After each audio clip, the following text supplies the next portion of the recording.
En vieillissant, on perd des muscles. De 20 ans à 80 ans, on doit perdre 50% de nos muscles. Donc on a intérêt d'être sportif plus jeune pour en garder le maximum.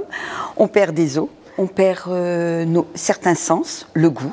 Tout ça entraîne que, d'une manière presque physiologique, on va avoir plus de mal à réguler un poids idéal avec un équilibre à peu près correct de protéines, de muscles. Voilà. On comprend que ça touche toutes les personnes âgées. Et à domicile, on pense que la prévalence est à peu près de 10 à 20%, alors qu'en EHPAD, on est à peu près à 50 jusqu'à 80%. Et on peut penser qu'en fait compte, justement, l'entrée en EHPAD est presque une conséquence de cette dénutrition.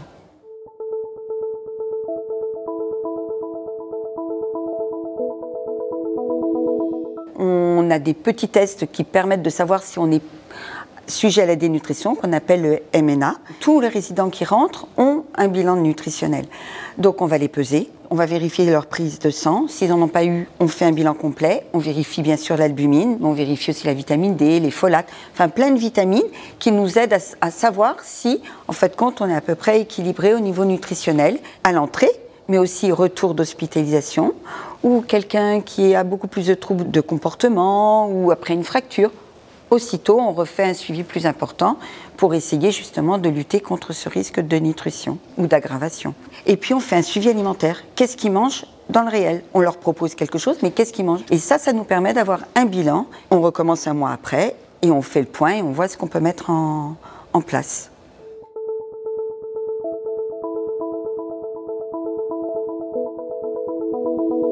Pourquoi on agit tellement sur la dénutrition? C'est que quelqu'un qui est dénutri va avoir une baisse de ses défenses immunitaires, donc plus d'infections, plus de risques d'hospitalisation. Lorsqu'il y a une fracture, plus de problèmes de consolidation. Donc c'est l'ensemble de l'état du résident qui est vraiment altéré. Donc c'est vraiment important cette prise en charge.